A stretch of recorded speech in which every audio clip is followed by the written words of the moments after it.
Padre, gracias por este tiempo que tú nos regalas. Permite que sea de bendición, que tu palabra nos edifique, nos ayude, nos guíe, que tengamos la comprensión de lo que tú has hecho, lo que significa, la trascendencia que tiene en nuestras vidas y lo que puede generar en nuestro entorno. Gracias por tu palabra. Tu palabra es viva y es eficaz, es poderosa. Tu palabra me santifica, me libera, me ayuda, me guía, me empodera. Tu palabra, Señor, está en mí. Gracias por tu palabra. Permite que hoy haya luz y revelación de ella en el nombre de Jesús. Amén. Dice la carta a los hermanos de Colosa, a los colosenses, capítulo 2, versículo 14. Anulando el acta de los decretos que había contra nosotros, que nos era contraria, quitándola de en medio y clavándola en la cruz, y despojando a los principados y a las potestades, los exhibió públicamente, triunfando sobre ellos en la cruz. Para poder entender el tema de hoy es el acta de los decretos. Quizás usted ha escuchado alguna vez el tema, quizás nunca lo ha hecho, pero ha sido muy oportuno que hoy esté en este lugar para que pueda tener luz acerca de este tema, porque es un tema muy importante y trascendente para nosotros como cristianos. Para poder entender el tema de hoy, necesito comprender algunos conceptos. ¿Qué es un acta? ¿Qué es un decreto? ¿Hay diferencia entre mandamientos, estatutos y decretos? Sí los hay. Y esto es necesario tener claro para poder entender el tema de hoy. Mandamientos. Siempre escuchamos los mensajes, los mandamientos del Señor. El mandamiento es una orden. Vamos a tomar el primer mandamiento, por ejemplo, para poder entender. El mandamiento es una orden que Dios nos da. Conocemos los 10 mandamientos, sabemos que hay mandamientos que Dios ha dado en su palabra. Por ejemplo, Éxodo capítulo 20, versículo 3 dice: no tendrás dioses ajenos delante de mí. Ese es un mandamiento. Nosotros en nuestro pensamiento religioso, antes pensábamos solamente que eran esas esculturas que están colocadas en ciertos lugares. Pero hoy en día, en una mayor amplitud de lo que podemos entender como dioses, uno puede endiosar al esposo, puede endiosar a la esposa, a los hijos, a la mascota. Hay mucho peligro hoy en día, tanta gente que endiosa a su mascota y a veces uno ama mucho los animales, pero cuando esa mascota es más importante que cualquier cosa, se convierte en un dios. Así también puede ser un hobby, puede ser un deporte que nos gusta. Todo es bueno en equilibrio, los extremos son malos. Y si nosotros tenemos una virtud que da el Espíritu Santo, que es el dominio propio, el autodominio, vamos a poder manejar todas estas cosas. Por eso necesitamos el dominio propio para poder ser equilibrados. Ahora, el mandamiento es: no tendrás dioses ajenos. Ahí ya entendemos claramente. ¿Qué es el estatuto? El estatuto es la descripción del mandamiento. El mandamiento, por ejemplo, es: no tendrás dioses ajenos. Pero el versículo, el pasaje dice, de ahí surge el estatuto. Es una descripción. Dice, por ejemplo: no te inclinarás a ellas, ni la honrarás. Eso es la descripción del mandamiento, de lo que debo hacer. El estatuto no solamente se refiere a lo que no debo hacer, sino a lo que también debo hacer. Entonces, el estatuto viene a ser la descripción del mandamiento, para que yo pueda entender esos puntos, esos conceptos, para poder ir a nuestro tema. Ahora, aparece la palabra decreto. ¿Qué es el decreto? es la sentencia. Cuando usted no cumple el mandamiento, usted tiene que saber que hay una parte negativa. La desobediencia trae una consecuencia y a eso se refiere el decreto, es la sentencia. Por ejemplo, en Éxodo capítulo 20, versículo 6, refiriéndonos a este mandamiento que tomé como ejemplo, dice: visito la maldad de los padres sobre los hijos hasta la tercera y cuarta generación. Eso viene a ser el decreto, para que podamos entender. El mandamiento es la orden de Dios: no tendrás dioses ajenos. ¿Cuál sería el estatuto? Sería: no te inclinarás a ellas ni la honrarás. Y el decreto viene a ser: porque si lo haces, visito la maldad de los padres sobre los hijos hasta la tercera y cuarta generación. ¿A qué se refiere la Biblia con el acta de los decretos? ¿Qué es lo que Jesús anuló en la cruz? Primeramente, quiero aclarar algo muy importante. Hay un concepto que no es correcto con respecto al acta de los decretos. Cuando no estudiamos la Biblia en profundidad, yo llegué a escuchar estos comentarios, inclusive llegué a escuchar personas que enseñaban que Jesús anuló la ley. Dios dio su palabra y su palabra permanece para siempre. Vamos con los argumentos bíblicos: su palabra permanece para siempre. Jesús dijo: yo he venido a cumplir la ley, no vine a anularla, vine a cumplir la ley y los profetas. Él vino a cumplir. Entonces, la ley no se anula. Cuando la Biblia habla de anular el acta de los decretos, no se está anulando las leyes de Dios, no se está anulando la ley, el Antiguo Testamento.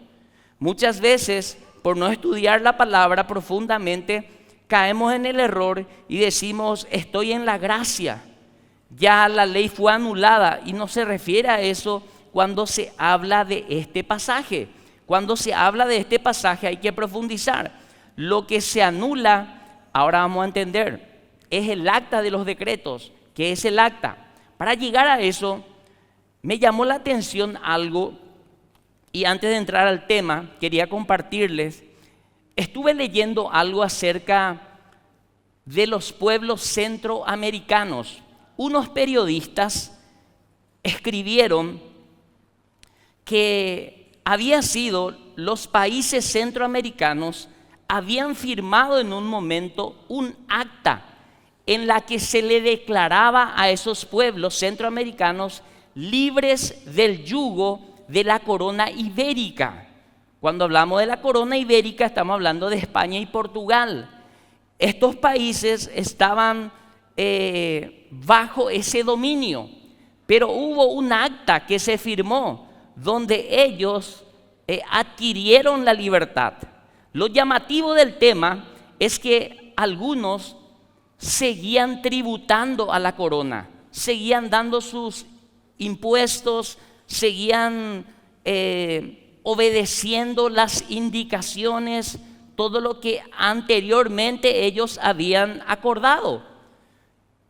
Y estos periodistas se dieron cuenta y le llamaron quizás dos fenómenos por lo cual esto se dio. Era sumamente llamativo para ellos.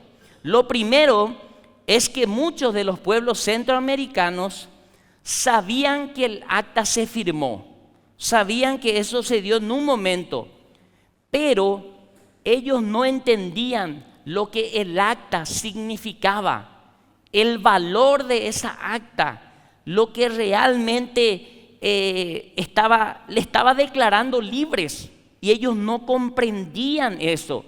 Ellos sabían que algo se firmó, pero ellos no sabían en profundidad que ellos podían ser libres. Esa era una de las razones. La otra es que muchos no sabían que el acta había sido firmado porque estaban distraídos, totalmente distraídos. No supieron que eso en un momento dado se dio. Entonces era llamativo porque eran países de Centroamérica que seguían tributando a la corona.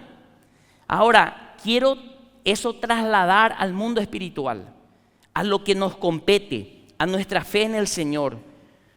Me pongo nomás a pensar cómo muchas veces nosotros o el ser humano sigue estando en esclavitud del pecado, primeramente por desconocer el mensaje de la cruz y lo que Cristo hizo en favor de la humanidad. Eso por un lado.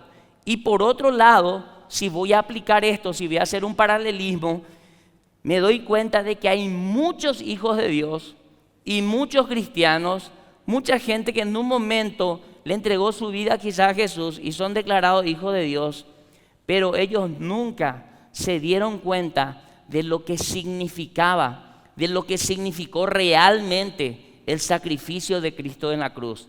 Y sobre todo, lo que significó la anulación del acta de los decretos. Y es por eso que quiero en esta mañana ir a ese tema, porque me parece sumamente importante que nosotros podamos crecer en eso. La palabra para acta es muy clave. ¿Por qué le dije primeramente que no se puede considerar anular la ley? No es la anulación de la ley, no es la anulación de los mandamientos. Porque hay una palabra en griego, en esta expresión, el acta de los decretos se traduce con una palabra que dice, esta palabra es cheirografón tois.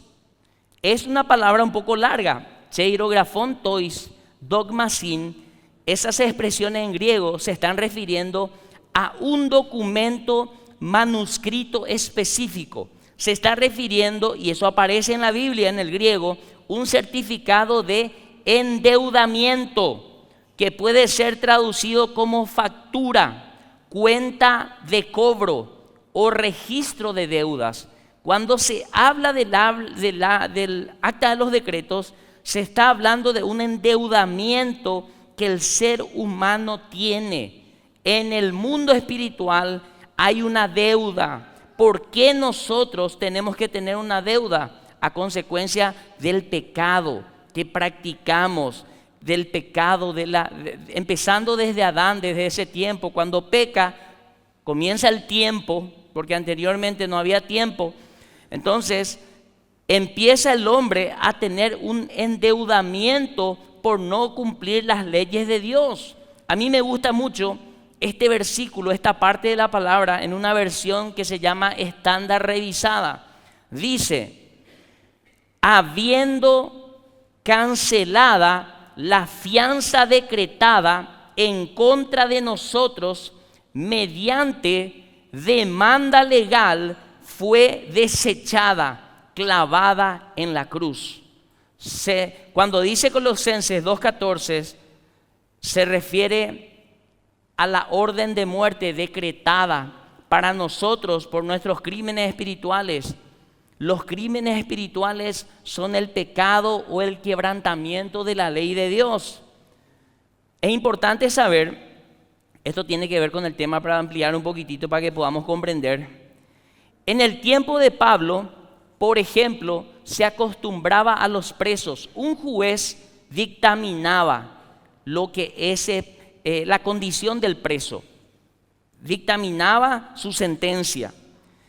Un preso en la cárcel tenía un acta, un cartel que se pegaba frente a su celda, se colocaba, o la forma en que lo hacían, no sé exactamente, pero eso estaba ahí, y ahí estaba registrado las razones por las que ese preso estaba ahí, los crímenes, homicidio y todos los casos que esas personas tenían. Eso era habitual, eso era lo que, de esa forma, así se conocía el acta de decretos que esas personas tenían. De esa forma nosotros podemos ver que la palabra, cuando está hablando de ese tema, se está refiriendo a esa situación. En esa acta estaba todo lo que el preso había hecho. Los jueces redactaban el acta y ahí metían al preso. Tenemos que, cuando la persona cumplía su condena, terminaba de cumplir, esa persona salía y al salir y estar libre, ya habiendo terminado su condena, esa persona agarraba el acta y rompía, destrozaba y decía: para que sepan que yo nunca más voy a volver a ese lugar, porque he sufrido mucho, me ha sido difícil, pero nunca más quiero estar en este lugar. Yo hoy rompo, y se rompía el acta de los decretos. Había un acto que hacía la persona. Había otro tipo de situaciones donde el preso estaba y quizás tenía algún hijo o tenía algún padre, algún pariente que venía y pagaba la fianza para que la persona que estaba presa pueda salir. Entonces pagaba la fianza. Esa persona que pagaba, ahí podemos darnos cuenta que nadie quedaba libre sin que haya un pago. Por eso nuestra condición espiritual, para que nosotros podamos tener una condición de personas libres, justas, santas, se tenía también que proceder de esa forma. Tenía que haber un pago. Estas personas, el pariente o el que venía a pagar la fianza, venía y pagaba totalmente. Llevaba el acta y de la misma forma rompía, destrozaba, para que eso ya quede terminado, extinguido. Y la persona decía: yo pagué el precio para que esta persona sea libre. Ahora esta persona, mi pariente o quien sea, ahora es libre. Pero había también algo importante que se daba. Esta persona que pagaba la fianza, que rompía el acta de los decretos contra esa persona, venía a ser señor y amo de la persona a la cual le dio la libertad. Y esta persona venía a ser esclavo. Y ahí nosotros podemos entender lo que dice Colosenses capítulo 2, versículo 14, que el sacrificio de Cristo en la cruz fue el momento donde Él, todas nuestras transgresiones, todos nuestros pecados, todo lo que hicimos desde que salimos del vientre de nuestra madre, desde ese momento en que vinimos a este plano y tuvimos conciencia de todo lo que hicimos mal, Cristo Jesús, cuando nosotros reconocemos que Él puede, porque la Biblia dice que no hay justo ni un uno, no había uno que sea justo, todos se desviaron, todos hemos caído en el pecado, todos hicimos mal, no había ni un bueno. Cristo, acuérdense que Cristo es el Dios manifestado en carne. El mismo Dios tuvo que enviar a su Hijo porque nadie podía pagar y Él tuvo que venir. Y en la cruz, todo lo que nosotros teníamos como sentencia por nuestros pecados, Él clavó en la cruz y Él dio su vida. Ese fue ese derramamiento de sangre en su condición de justo, santo y sin pecado. Él vino a pagar el precio para que nosotros podamos ser salvos, para que nosotros podamos ser justos. Y así como ese preso quedaba en una condición de libre, nosotros desde el momento en que Cristo Jesús murió en la cruz, lo creemos, lo recibimos, le entregamos nuestra vida, somos conscientes de lo que hizo Cristo Jesús, borra, anula todos los pecados y todas las maldiciones y todos los decretos que estaban estipulados en contra de nosotros. Si usted llega a creer eso, si usted llega a comprender, si usted llega a darse cuenta de la magnitud de lo que Cristo hizo, usted va a poder vivir tranquilo, va a poder vivir en paz. No hay algo más importante que pueda acontecer en la vida. que lo que Cristo hizo en favor de nosotros. Usted me puede decir, hay muchas cosas importantes, pastor. Sí, hay muchas cosas, pero nunca todo lo más importante en esta tierra se va a comparar con nuestra eternidad, con lo que usted va a vivir en la eternidad. Porque acuérdese que todo lo visible vino de lo invisible. Lo más importante es lo invisible, lo que nosotros no vemos, la eternidad, el mundo venidero, lo que se viene, lo que Dios tiene preparado para nosotros. Cierto, todo lo que nos rodea, todo es importante. Hoy usted tiene que ir luego a comer, tiene que hoy hacer sus actividades, todo es importante. Pero nunca nada va a ser más importante que asegurar tu eternidad. Y el único que pudo venir a darnos solución al problema, a dar solución a la humanidad, a darnos vida y anular esa acta de nuestra condición de reo, de preso, de esclavo del pecado, fue Cristo Jesús. Yo creo que Él se merece un aplauso. Ese Cristo Jesús, nuestro Señor Jesucristo, Yeshua HaMashiach, el Mesías, el Salvador. Cuando se habla de lo que Él hizo, se está hablando de que Él pagó la factura, esa factura, porque cheirografón, esa palabra se refiere a factura de cobros. Él es el que vino y es el único que vino. Le doy algo importante para que entienda. Dice la palabra de Dios que los días del hombre fueron acortados. Y una de las razones es, cuando siempre decimos por causa del pecado, los días del hombre, póngale atención porque siempre pensamos así, los días del hombre fueron acortados por causa del pecado. O sea, lo que usted piensa es que el hombre peca y a consecuencia de eso vive menos. Pero le voy a explicar desde otro punto de vista. Atienda bien. Los días del hombre fueron acortados a consecuencia del pecado. El hombre, cuando en el tiempo del diluvio vivía por lo menos 700 años, era longevo, vivía bien. El hombre tenía largura de días. Pero Dios vio que el hombre pecaba. Y si pecaba tanto, la vida que iba a tener, la consecuencia de su vida en la tierra iba a ser también al final mala, iba a ser de destrucción, porque la consecuencia del pecado en la vida misma se recibe.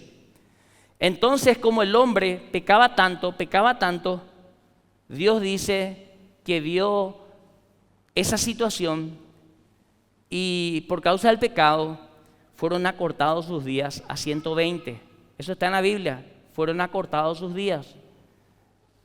Nuestra forma de ver siempre es por culpa del pecado, pero es porque Dios analizó así: si 700 años peca, va a tener un libro, todo un libro del acta de decreto de pecado del ser humano. Pero si llega a vivir 100 años, 120 años, por lo menos su vida no va a ser un libro de maldades, de pecado, de todo. Su condición pecaminosa va a ser menos. Entonces, cuanto más años el hombre vivía sobre la tierra, iba a cometer más pecado y eso iba a traer una consecuencia negativa.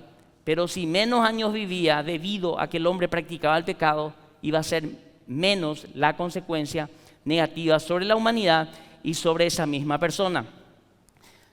Lucas capítulo 4, si puede buscar un ratito conmigo, capítulo 4, versículo 18. Es interesante ver la implicancia, la consecuencia de lo que es la anulación del acta de los decretos, de lo que Cristo hizo. Y no me estoy refiriendo en todos los puntos, no estoy tocando todos los puntos, porque también en el mundo espiritual acontecieron cosas, muchas cosas. Cuando dice despojando a los principados, a las potestades, hay una gran victoria en el mundo espiritual. Dice Lucas 4, 18, 19, el Espíritu del Señor está sobre mí, por cuanto me ha ungido para dar buenas nuevas a los pobres, me ha enviado a sanar a los quebrantados de corazón, a publicar libertad a los cautivos y vista a los ciegos, y poner en libertad a los oprimidos, a predicar el año agradable del Señor. me ha enviado el Señor a publicar, a proclamar libertad a los cautivos. La condición de un preso era que tenía un acta y tenía decretado su castigo, estaba anotado las acciones por las que se le condenó, pero Cristo vino y le dijo al ser humano: yo vengo a anular y a romper eso que a vos te condena. Yo vengo a proclamar libertad para ti. Eso es lo que Él hizo. Ese preso representa a cada uno de nosotros. Esa condición de preso, de esclavo, representa la vida de nosotros. Pero Cristo vino, se plantó en el mundo espiritual y dijo: yo rompo, yo anulo, yo saco todo lo que estaba contra tu vida, todo lo que te marcaba para ser un maldecido, un miserable, todo lo que te marcaba yo vengo a romper y yo vengo a proclamar libertad para tu vida. A tal punto que los decretos al final se anulan y los mandamientos de Dios toman fuerza y sus promesas sobre nuestra vida. Y hoy el Señor te dice: mi hijo eres tú, yo tengo planes y pensamientos de bien sobre tu vida, yo soy tu Dios.